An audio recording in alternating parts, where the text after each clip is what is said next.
Hello बच्चों, आज हम पढ़ेंगे क्लास 9 एनसीईआरटी हमारे आसपास के पदार्थ का आगे का वीडियो।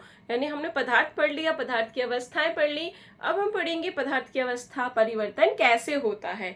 तो हमने तीन अवस्थाएं पढ़ी थी, ठोस, द्रव और गैस। अब हमें देखना है कि किस तरह से ठोस अवस्था द्रव में बदलती है, द्रव अवस्था गैस में बदलती है। तो मान लीजिए ये कोई ठोस पदार्थ है, अब ये द्रव में कैसे बदलेगा, ये किस में बदलेगा, द्रव में। और जो द्रव है वो किस में बदलेगा, गैस में बदलेगा।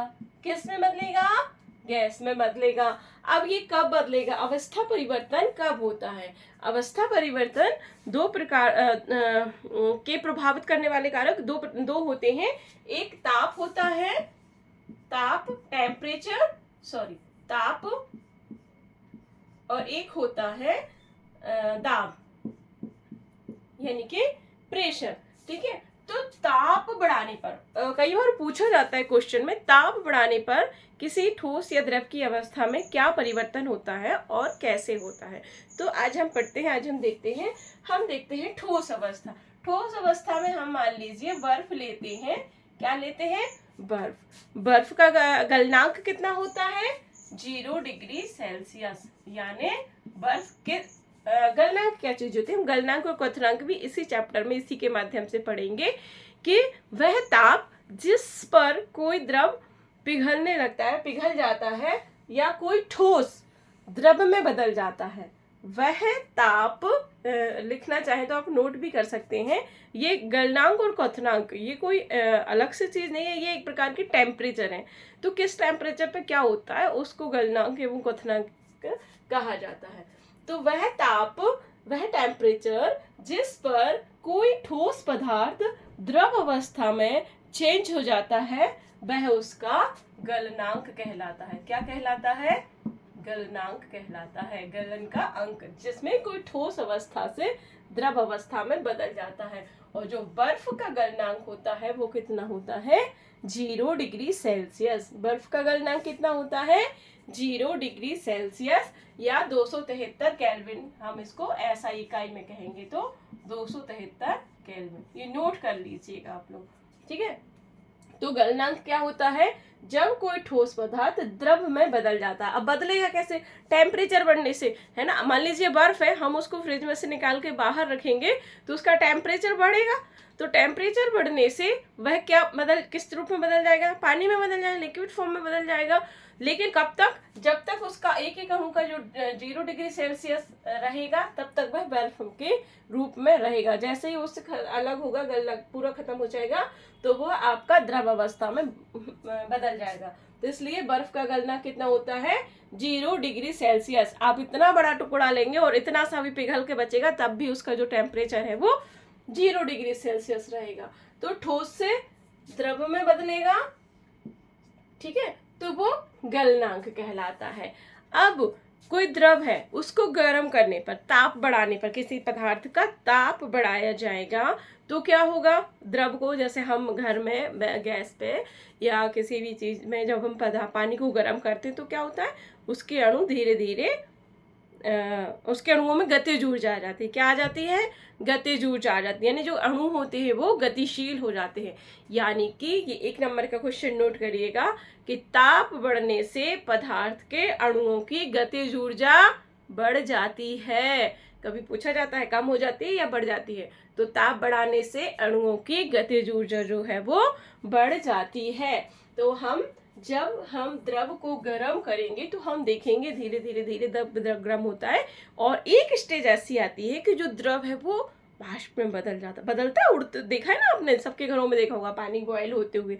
जैसे पानी को बॉयल करते शुरू में पानी एकदम से नहीं बाष्प बनता, क्या होता है, धीरे धीरे उसमें थोड़ी थोड़ी आवाज आने लगती। सुनी ना आप लोगों ने कभी कभी, थोड़ी थोड़ी आवाज आएगी, चुक चुक चुक चुक, मतलब वो गतिशील हो रहे हैं कि यार अब क्या करें, कहाँ जाए, इधर तो बहुत गर्मी होने वाली है। द्रव कण आपस में बात करते, हमें गर्मी लगती है तो हम क्या करते, गतिशील हो जाते ना। आप आराम से सो रहे हैं किसी रूम में, आपका टेम्परेचर बढ़ गया, रूम का लाइट चली गई, तो क्या होगा, आपके हाथों पैरों में गति हो जाएगी, आप पंखा ढूंढेंगे, हवा करेंगे, यानी कि आप एक्टिव हो गए ना, आपकी गति ऊर्जा बढ़ गई। ऐसे ही पदार्थ के अणुओं की जो, जैसे ही उनका ताप बढ़ाया जाता है उसके अणु क्या होते हैं, गतिशील हो जाते हैं और यहाँ वहाँ मूवमेंट करने लगते हैं।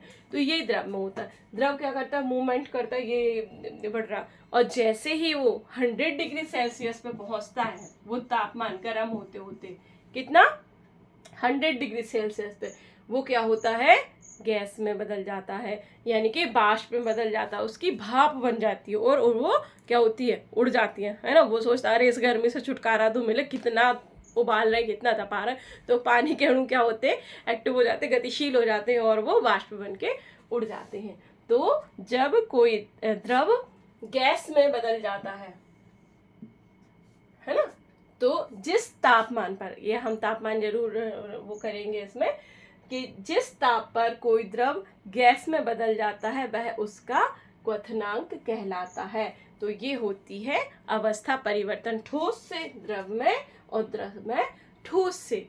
पर कभी कभी क्या होता है कि कोई पदार्थ जो ठोस होता है, उसको यदि ऊष्मा दी गई, गर्म किया गया, तो वो क्या हुआ, द्रव में ना बदल के क्या करेगा, वो सीधे ठोस गैस में बदल जाएगा। क्या करेगा, कोई ठोस पदार्थ है, उसको गर्म किया, ऊष्मा दी गई, तो वो द्रव में ना बदल के सीधे गैस में बदल गया। तो ये जो अवस्था होती है, ये जो क्रिया कहलाती है, वो ऊर्ध्वपातन कहलाती है। क्या कहलाती है, ऊर्ध्वपातन। ठीक है, ऊर्ध्वपातन, यानी कपूर वगैरह जो चीजें देखी हैं आपने, इनको जब हम गर्म करते हैं, कपूर को देखा आपने, गर्म करते हैं, ठोस अवस्था में गर्म करते हैं, तो क्या होता है, वो पानी बनता है क्या, पहले आप कपूर से जब आरती करते हो, पानी बनता है क्या, ठोस है, पानी गर्म दिया, ऊष्मा दी, पानी बना क्या, नहीं बना, क्या करा, वो सीधा गैस में बदल गया। तो ये जो क्रिया होती है वो ऊर्ध्वपातन कहलाती है। इसका एक एग्जाम्पल अमोनियम क्लोराइड भी है। क्या है, इधर लिख देते हैं, अमोनियम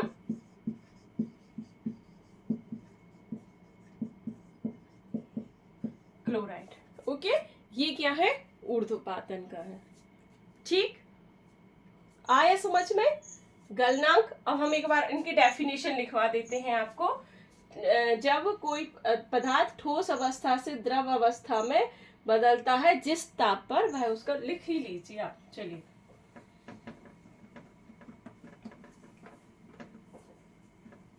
है ना, अभी समझा दिया, क्लियर हो गया। अब गलनांक क्वथनांक की आप डेफिनेशन लिख लीजिएगा। गलनांक, मेल्टिंग पॉइंट इसको हम बोलते हैं, वह ताप जिस पर कोई ठोस पदार्थ द्रव में बदल जाता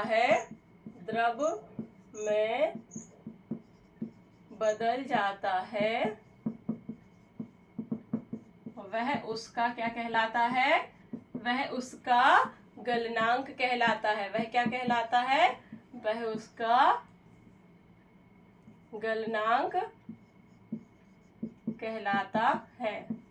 इसका एग्जाम्पल हम लिखेंगे, बर्फ का गलनांक कितना होता है, 0 डिग्री सेल्सियस, है ना, ये माइनस नहीं है, हाँ बेटा, ओके, अभी 2 मिनट, है ना। बर्फ का गलनांक 0 डिग्री सेल्सियस होता है, या हम इसको केल्विन में कहेंगे तो 273 केल्विन। 0.15 भी होता है, लेकिन हम राउंड फिगर में लिखते हैं तो 273 लिखते हैं। ठीक, गलनांक क्लियर हुआ सबका। जब बर्फ पानी में बदल गई जिस ताप पर, वह उसका गलनांक, या कोई ठोस द्रव में बदल गया। नेक्स्ट है आपका, ये गलनांक था। अब हम पढ़ेंगे क्वथनांक यानी कि बॉइलिंग पॉइंट। क्वथनांक मतलब बॉइलिंग पॉइंट। इसमें क्या हो रहा है, कोई द्रव किस में बदलेगा, गैस में बदलेगा। तो हम लिखेंगे, वह ताप, शाइनिंग हो रहा है क्या, वह ताप, टेम्परेचर की बात हो रही है, वह ताप जिस पर कोई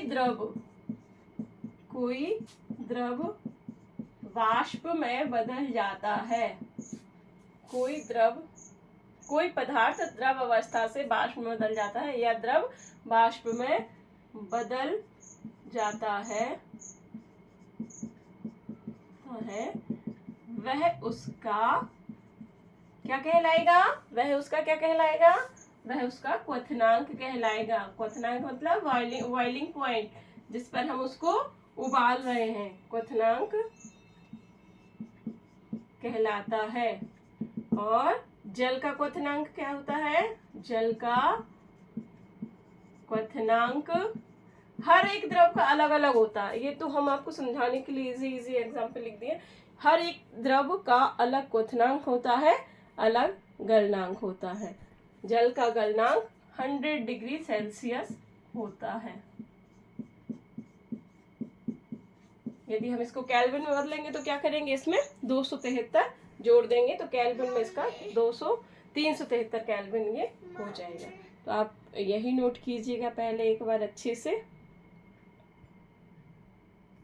ठीक। गलनांक और क्वथनांक, आई होप सब अवस्था परिवर्तन और गलनांक और क्वथनांक अच्छे से समझ में आ गए होंगे। हाँ, और एक हमने क्या पढ़ा था? ऊर्ध्वपातन। ऊर्ध्वपातन आप लिख लीजिएगा, जब कोई पदार्थ ठोस अवस्था से सीधे गैस अवस्था में बदल जाता है तो वह क्रिया ऊर्ध्वपातन कहलाती है। और जो पदार्थ होता है वो ऊर्ध्वपातित पदार्थ कहलाता है, जैसे अमोनियम क्लोराइड, नौसादन और कपूर। ठीक, ओके, बाय बाय।